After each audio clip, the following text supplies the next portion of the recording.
Hey there, welcome back to another video. This time around, it is my review of the 2002 fantasy epic sequel, Lord of the Rings, The Two Towers. Now, before I get around to sharing more of my thoughts on this film, I want to give a special shout out to River for requesting this review. And if there's another film, TV show, or topic that you'd like to see me discuss in the future, feel free to donate to my PayPal. The link will be in the video description down below, and I'll try to get to it as soon as I possibly can. Now, The Two Towers is the second installment in the Lord of the Rings trilogy, and just like the first film in this series and the last film, it's directed by Peter Jackson. And I feel that Peter Jackson's direction in this definitely does feature some of his finest work.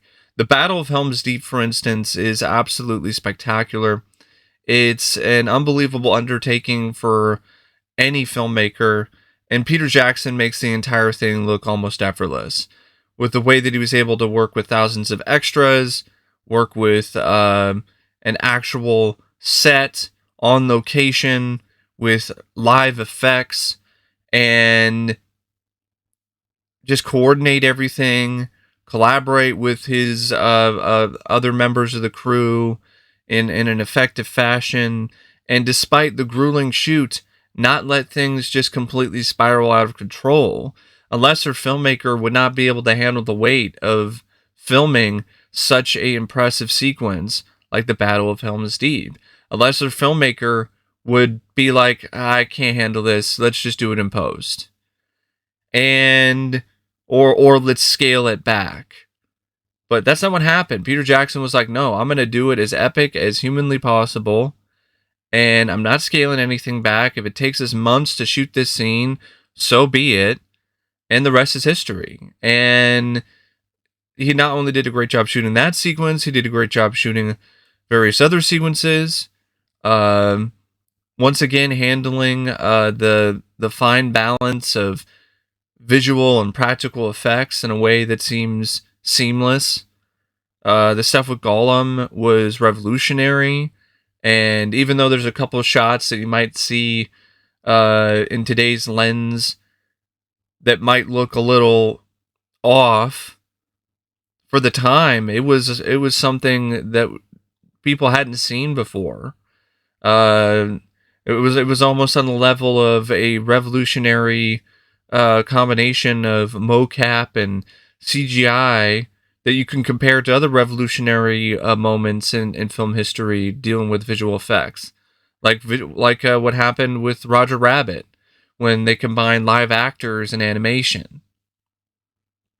It was that kind of watershed moment for visual effects, and there's just so many great moments of direction in this. Scenes that just detail and handle and focus on emotion in between characters, like the scenes between Sam and Frodo, when the ring is corrupting Frodo and making him more angry and spiteful, and turning him away from the person that he was leading up to this journey, and trying to splinter the friendship between him and Sam. And just the way that those scenes are shot really does emphasize the emotion, the raw emotion between those characters. The stuff with Theoden and what's going on with Grimer and him being controlled, and then Gandalf coming in and releasing him from his curse. The way that was shot was great. And there's just a lot of other moments in the film that are just shot in ways that are just really brilliant and amazing in terms of the usage of camera techniques and movement of the camera and different angles and different perspectives. And Peter Jackson just put on a clinic with this film, and he did that for the entire trilogy. So definitely don't have any issues with the direction. Now, the direction by Peter Jackson, it's still terrific, top-notch stuff. I think there really wasn't much of a change when it comes to the quality of the direction compared to the last installment. The writing, on the other hand, I feel is a step down. I'm not going to say that it's a total, complete, massive series of steps down in quality. That's not the case at all. I mean, it still has some absolutely stupendous elements and some great sequences that are really stuff for the ages and some of the best that you will ever see in a fantasy film. But then there's some other things where I just feel it's not quite as effective. It's not quite as consistently strong when it comes to the storytelling. And that's why I feel that The Two Towers is not necessarily on the same level as the first film for me, or Return of the King. And I that's why I feel it's not really an 8.8 out of 10 movie. Like, the Battle of Helm's Deep is great, and I love it, but that alone doesn't make a film like an 8 out of 10 or almost a 9 out of 10 for me. And I feel the same way about statements like from Richard Corliss, who says, it's a supreme film adventure of our time. I'm like, it's a good movie, but I wouldn't call it the supreme film adventure. I think that's a bit much. But yeah, it's got some absolutely fantastic elements in the script. The full scope and introduction of Gollum is great. The other elements of the script that I liked were stuff like Eowyn and her character and how she fit within the story. The stuff with Theoden and how he was once this proud king who was taken advantage of by Saruman and essentially cursed and possessed by Saruman to the point where he was no longer himself anymore. And so that led to a great moment where he returns when he's released from this curse, when Gandalf releases him from the curse. And I think that's a really powerful and genuinely poignant moment in the film. I also like how it further establishes and really strengthens the friendship between Frodo and Sam, and really gives Sam quite a bit more to do within the story. And of course, can't talk about the Two Towers without mentioning the towering Treebeard and the whole subplot involving Treebeard and Merry and Pippin, and having Merry and Pippin be an integral part of the story in a much more grand fashion, with them having to convince Treebeard and these other trees to actually do something and try to fight back against Saruman. And speaking of fighting, the Battle of Helm's Deep, which is just absolutely stunning. I mean, some of the most spectacular stuff you will see in any film, not just including a fantasy movie. The Battle of Helm's Deep is one of the most epic sequences in all of cinema. So, yeah, there are some really great aspects and great parts to this script and the story, but it's not consistently on the same level. Like, for the first hour, it drags. And I really blame the screenwriters for that. I blame the script. It's trying to do too many things at once. It never really allows a certain subplot to really sink in. So I would say the strongest subplot in the first hour or so before the return of Gandalf is the stuff with Sam and Frodo and Gollum. Like, that's the strongest subplot. Just focus majorly on that, and then maybe throw in a little bit with Aragorn and Legolas and Gimli, and the stuff with Theoden and his kingdom and all of that. I get why they're doing it, because they're trying to build up to the Battle of Helm's Deep, but I think there's a way where you could do it and not stretch things out so much. Because really, like, the film, it suffers from pacing issues in the first hour. Uh, uh, at least like the first 45 minutes. Because you have this stuff with Gandalf, and once he returns, that's when things really pick up the pace. Then you get to Theoden and the stuff with Grimer, and then you're really just gearing up and building up to the Battle of Helm's Deep. And that's definitely worth the wait. But like everything else before that, other than a few scenes with Gollum, it's kind of a slog. I'm going to be honest. I was surprised by that. It was like 30 minutes in, and I felt like an hour had already gone by. So that's really something that falls at the feet of the screenwriters. And another thing that I want to mention, just completely off topic, is if you see the lighting just completely change numerous times throughout this video, blame the sun, because the sun doesn't want to be cooperative today for some reason. It wants to mess with me, like it's being controlled by Sauron.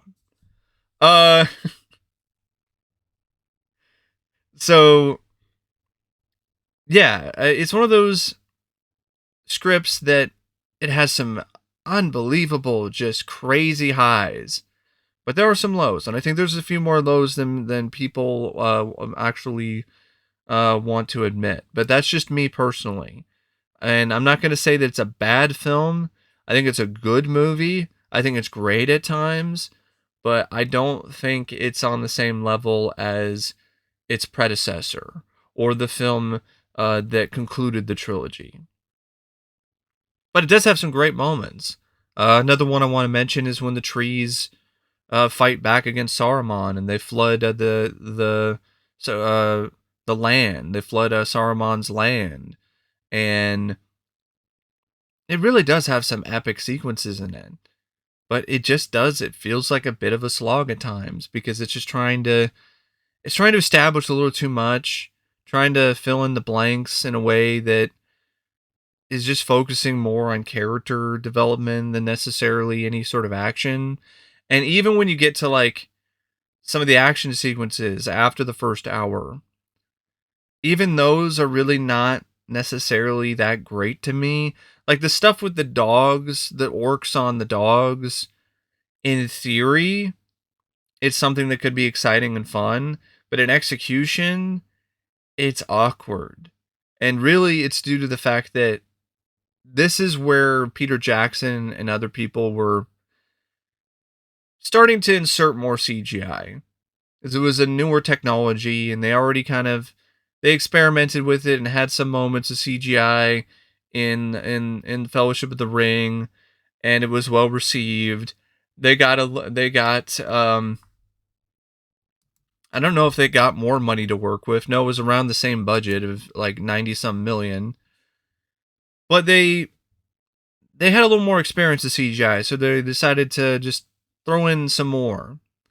And I think that was not a good idea, because the dogs, they look terrible. They really do. They do not look good. And I don't even think they looked that great in 2002. So just have the orcs riding on horseback. There was no need for this CGI hyena shit. I thought that was ridiculous, and it took me out of that scene, and that's a creative decision that I really don't think was that smart. And maybe that's how it was in the book. They rode these kind of beasts, but if you can't get it done practically, then just adjust it and just have them riding on horses. There's nothing wrong with that. And of course, that all set up the whole like, oh, Aragorn is dead, but he's not really, and I never really cared for that part of the story either, because it just feels like a cliche. And that means that Aragorn is out of the film for a good chunk of the movie. And Faramir and Gimli and Legolas just by themselves aren't really as compelling of characters, especially compared to Aragorn. So that definitely kind of hurt the film a little bit too when Aragorn went off the cliff and then was basically out of the picture for a while. Of course, he's still alive and he's riding around on horseback and he's on his way to Helm's Deep. But I don't know, maybe have like a sequence where he fights some orcs or something when he's trying to recover or recuperate. Like some hand-to-hand combat, some extra bit of swordplay. Just something. Instead of him just riding around in a daze on a horse for what feels like an eternity. But yeah, it's one of those movies where the script, when it works brilliantly. When it doesn't work, it's not really that good. It's not really that effective. It's not really that strong. And I'm probably the outlier here when it comes to this film. I definitely have more issues with it than other people do. A lot of it just comes down to the script and just the way that things were structured within the story. I don't have any problems with the cast, though. I mean, the cast is great. I mean, Elijah Wood, once again, does a great job as Frodo. Yes, in this film, his character is a little more unlikable. I think there's a clear reason for that, though. He's corrupted more by the power of the ring in this film, so he's not acting himself. So the fact that he's mean towards Sam and he's acting a certain way and you don't like his character because of that, that means that Elijah Wood is doing his job. Because that's how the character is supposed to be portrayed right now. Because he's being corrupted by the ring. You see the likable, endearing Frodo by the end of the movie when Sam finds a way to tap into the good qualities of Frodo again. And you see that at the end of the film when it comes to those moments between the two characters. So Elijah is doing a great job. Like, he's doing a good job playing the Frodo who's corrupted by the ring, who's kind of unpredictable, who's shady, but also the same endearing Frodo from a Fellowship. Ian McKellen is incredible as Gandalf. It's always a treat to watch him play this character. Viggo Mortensen is amazing and just astonishing as Aragorn. I mean, his performance is even more impressive in this film because he broke 2 toes shooting the Battle of Helm's Deep. Yeah, he there was a scene where he kicked an orc's helmet and he broke 2 toes. And he just kept on filming, kept soldiering on like a total badass. And this is definitely where you see Viggo Mortensen's skill with a sword and just his skills as an actor on display on an even larger fashion. And it's really a sight to behold.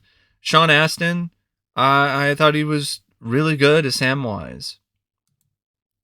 This is really, in my opinion, when it comes to the stuff with Frodo and Sam is really the one who is more of the hero in this film. Sam is the one who's standing up and trying to stop Frodo from being totally taken over by the ring. And if it wasn't for Sam, then the Middle Earth would be doomed, because Sam was a very integral part of the story and of things moving forward and things not ending in terrible fashion. And Andy Serkis was just something special as Gollum. And he was reluctant to even do the role because he didn't really have, let's just say, the best resume leading up to this movie. But he was persuaded to do the audition, and the rest is history. And the stuff that he did with motion capture was revolutionary. And he deserves every bit of high praise that he's gotten over the years for his performance as Gollum. I mean, just the damage that he probably did to his throat alone is something that deserves some serious kudos. But apparently he didn't do a lot of damage because he took care of his voice. He drank what he liked to call Gollum juice, which is like a combination of different ingredients to help soothe his vocal cords and prepare them for just the hard work that he was going to put them through as Gollum. He really made that character come to life in a way that was very genuine, and there's a reason why he got recognition from the Academy eventually, because a lot of it isn't just voiceover work; it's him also acting and being Gollum with motion capture. Billy Boyd and Dominic Monaghan as Pippin and Merry. I thought that they were better in the first film. And the reason for that is they had less screen time. These were performers and actors that, to be honest, didn't have a ton of experience. And it really did show here, because when these characters are given more dialogue and they're asked to be more than comic relief, it's not really that good. I just have to be honest here, with my honest feelings. I really don't think they were as good in this as they were in Fellowship. The performances came across a bit stiff, a bit stilted. Um, that's just me personally. Um, Especially from Mary, because I think Mary was the one who was standing up to Treebeard and doing all that sort of stuff, and I just I just didn't buy it. I didn't buy his line delivery when he's supposed to be stern and serious.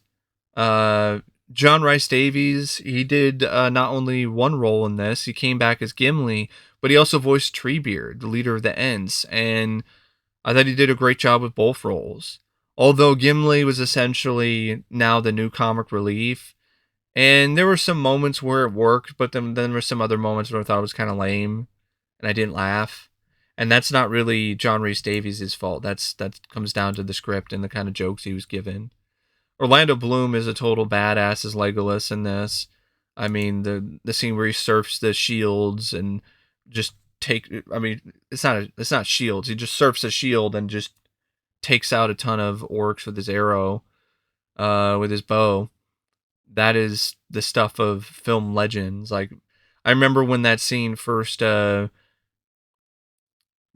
in theaters in front of a wide audience that I was a part of on opening weekend, and I remember people just going nuts over that scene. And for good reason. Legolas is awesome in this, and Orlando Bloom really does a good job just bringing that character to life and showing all the different nuances of that character. Christopher Lee, once again, good villain as Saruman. Uh, Hugo Weaving as Elrond, another good performance by him. Miranda Otto was one of the newcomers to the cast, and she made an immediate impact. She was incredible. She was excellent as Eowyn. Uma Thurman was offered the role, but apparently she turned it down. She later regretted that, and I think for good reason. I think Uma would have been terrific in her own right. But I'm glad that Miranda Otto got it. It gave her a chance to really showcase and display her talents for the rest of the world. David Wenham as Faramir, it's kind of there for me. Brad Dourif, though, as Wormtongue, chef's kiss. Loved it. Great. I mean, Brad Dourif is just a really good, talented, underrated actor. It's great to see him get a role in this big franchise, and he ran with it. The scenes that he was in with his shaven eyebrows, he stole the scene. He really did. Played such a great slime ball, and there's even a moment, like, I think it's like the last scene with him in the movie, or at least the last scene before he's seen by Saruman's side, when he's chased off. You could definitely hear Charles Lee Ray. You could definitely hear his Chucky voice. in that sequence, which I don't have a problem with. Liv Tyler was good yet again as Arwen. So was Cate Blanchett as Galadriel in the little bit that she had. I want to mention Bernard Hill as Theoden, the King of Rohan. Kevin Conway was apparently offered the role, but he declined it. Bernard Hill, he was really good. I really liked his performance. I thought it was definitely one of the better performances in the film. Definitely one of the more complex performances, because he had to really believably handle the role when it comes to being under all that makeup, when he's all decrepit and aging, and his soul is essentially trapped inside of the prison that is his own body, and he had to handle that well. But then also, once the curse is lifted and he's young again, so he had to handle both of those in believable fashion, and I think he nailed it. He did a great job, and I really liked the moments between him and Aragorn, and thought he had some good chemistry with other members in the cast. But of course, mainly Viggo Mortensen. I really like the scenes between those two. Karl Urban is Eomer. It's great to see Karl Urban, but he really doesn't do a whole lot. And there's a few other actors and actresses, but I'm just gonna leave it as the well, I might as well mention yeah, I'll mention yeah, Craig Parker is as Haldir, the leader of the elves, the elf army, because I thought he did a really good job. But yeah, good cast. And all the other technical elements of the film are really great, really good stuff. The cinematography by Andrew Lesney, the editing by Michael J. Horton, another really just spectacular, just really solid score by Howard Shore. And yet again, it's almost 3 hours. It's like 2 hours and 50 something minutes, and it does kind of drag. It drags more here than it did in Fellowship, at least for me personally. But at the end of the day, it's still a worthwhile adventure. It's still a really good, solid fantasy film and sequel with one of the best battle sequences of all time in the Battle of Helm's Deep.